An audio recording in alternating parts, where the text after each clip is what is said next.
എന്റെ ദൈവമായ കർത്താവെ, അങ്ങിൽ ഞാൻ അഭയം തേടുന്നു. എന്നെ വേട്ടയാടുന്ന എല്ലാവരിൽ നിന്ന് എന്നെ രക്ഷിക്കണമേ, മോചിപ്പിക്കണമേ. അല്ലെങ്കിൽ സിംഹത്തെ പോലെ അവർ എന്നെ ചീന്തിക്കേറും. ആരും രക്ഷിക്കാനില്ലാതെ എന്നെ വലിച്ചിഴയ്ക്കും. എന്റെ ദൈവമായ കർത്താവെ, ഞാനത് ചെയ്തിട്ടുണ്ടെങ്കിൽ, ഞാൻ തിന്മ പ്രവർത്തിച്ചിട്ടുണ്ടെങ്കിൽ, ഞാൻ എന്റെ സുഹൃത്തിന് തിന്മ പ്രതിഫലം കൊടുത്തിട്ടുണ്ടെങ്കിൽ, അകാരണമായി ശത്രുവിനെ കൊള്ളയടിച്ചിട്ടുണ്ടെങ്കിൽ, ശത്രു എന്നെ പിന്തുടർന്ന് കീഴടക്കി കൊള്ളട്ടെ. എന്റെ ജീവനെ നിലത്തിട്ട് ചവിട്ടി മെതിക്കട്ടെ, പ്രാണനെ പൂഴിയിൽ ആഴ്ത്തിക്കൊള്ളട്ടെ. കർത്താവെ, കോപത്തോടെ എഴുന്നേൽക്കണമേ, എന്റെ ശത്രുക്കളുടെ ക്രോധത്തെ നേരിടാൻ എഴുന്നേൽക്കണമേ. ദൈവമേ, ഉണരണമേ.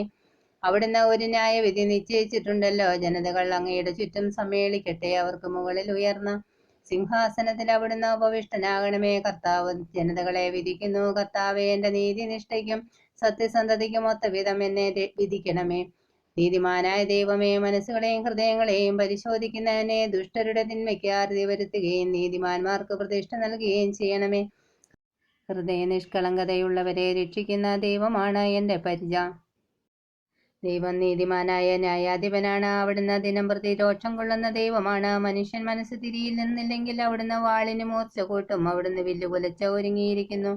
അവിടുന്ന് തന്റെ ശരങ്ങളെ തീയമ്പുകളാക്കി മാരകായുധങ്ങൾ സജ്ജമാക്കിയിരിക്കുന്നു. ഇതാ, ദുഷ്ടർ തിന്മയെ ഗർഭം ധരിക്കുന്നു, അധർമ്മത്തെ ഉദരത്തിൽ വഹിക്കുന്നു, വഞ്ചനയെ പ്രസവിക്കുന്നു. അവൻ കുഴി കുഴിക്കുന്നു, താൻ കുഴിച്ച കുഴിയിൽ താൻ തന്നെ വീഴുന്നു. അവന്റെ ദുഷ്ടത അവന്റെ തലയിൽ തന്നെ പതിക്കുന്നു, അവന്റെ അക്രമം അവന്റെ നെറുകയിൽ തന്നെ തറയുന്നു. കർത്താവിന്റെ നീതിക്കൊത്ത് ഞാൻ അവിടത്തേക്ക് നന്ദി പറയും. അത്യുന്നതനായ കർത്താവിന്റെ നാമത്തിന് ഞാൻ സ്തോത്രം ആലപിക്കും.